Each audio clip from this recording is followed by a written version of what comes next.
picture is worth 1,000 words.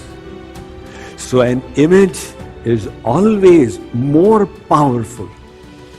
And as a self-transformation tool, you can use it.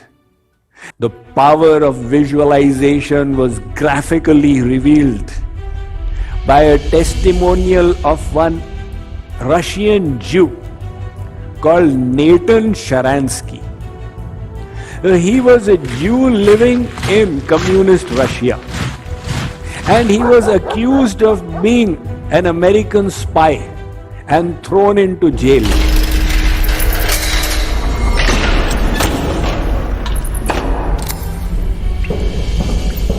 He describes the conditions in jail. They were so bad. For 400 days, he was in the Siberian jail, the worst of them all. His prison cell was 4 feet by 3 feet, where he used to live. Now, in such a place, your body will start deteriorating for lack of exercise, and the brain will also start deteriorating. So he had this will to remain all right. Of course, for his body, he would do anti-gravity exercises. But what to do for the brain? As a child, he was fond of chess. He said, I will play chess in the mind. Now you keep 64 squares in the mind. Naturally, it will be a big gymnastics. So every day he used to play chess in his mind. And with whom to play? So he would say, why not play with the world champion?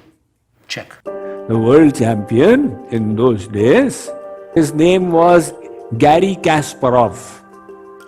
So he used to play with Garry Kasparov in the mind. He stayed in jail for 12 years. After 12 years, when Bill Clinton became the president of USA, he made an appeal to the Russian government, and the Russian government released him. He went out of jail and he went to live in Israel, where he became a cabinet minister. Now, Garry Kasparov, he came on a visit to Israel. These grandmasters and world champions played demonstration matches. In the demonstration match, they will take on 5 players at a time or 40 players at a time. So on this day, Garry Kasparov was playing against 5, 1 against 5. He defeated 4 of them, but he lost to one person. And the person whom he lost to was Natan Sharansky. The reporters asked him, Sir, how did you defeat the world chess champion? You are not a grandmaster or anything of the sort. He said, for 12 into 365 days, I was defeating him every day in my mind. So I had got programmed to defeat him was the most natural thing for me. Like as you keep typing, it becomes natural for you. So to defeat him was the most natural thing, because he had visualized it again and again and again. He had programmed his subconscious for victory against the world chess champion. That was the power of visualization. Now people are used to making New Year resolutions. I will get up at 5 o'clock every day. I will do this, I will not do that. They write the New Year resolution in their diary and then they close the diary. So those words which you wrote, within a few days they have slipped out. And the whole year passes by. Next New Year again you remember, oh, New Year resolution. One person went to the gym on 3rd of January. He found the whole parking lot was jam-packed. He had to wait 10 minutes for an empty spot. And when he went into the gym, in front of every machine there was a queue. He asked the gym manager, "What's going on? Are you running out of space?"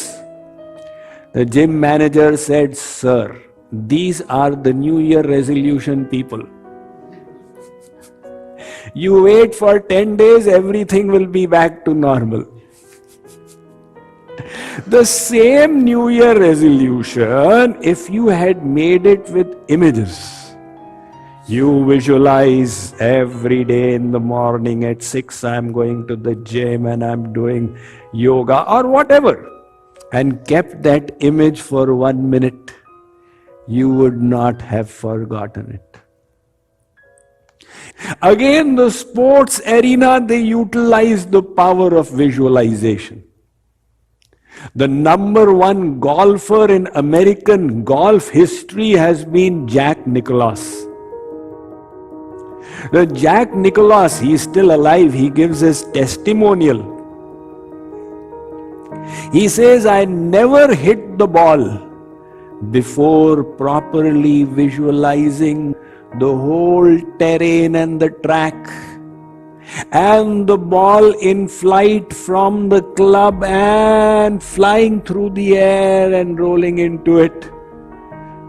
So he knows that if the conscious mind is to control the musculoskeletal system, it will be an impossible task. Itni to buddhi nahi hai. But if the subconscious can come into play, then things will become automatic. So he first holds the image within himself and then goes for it. The sports people realize that. One sports psychologist, John Murray in Florida, he has coached many Olympic champions. So he says, when you want to serve the ball in tennis, you first visualize the ball in flight going and hold that image, which corner of the court you want to see the ball landing, and then you throw the ball and hit it. But the same visualization can be utilized to bring our subconscious into play in any realm in life. One philosopher used it to heal himself. This was a gentleman called Norman Cousins. He is no more now, but he wrote a book, Anatomy of an Illness. He was diagnosed with leukemia, blood cancer. He said, I will tap into the power of my mind.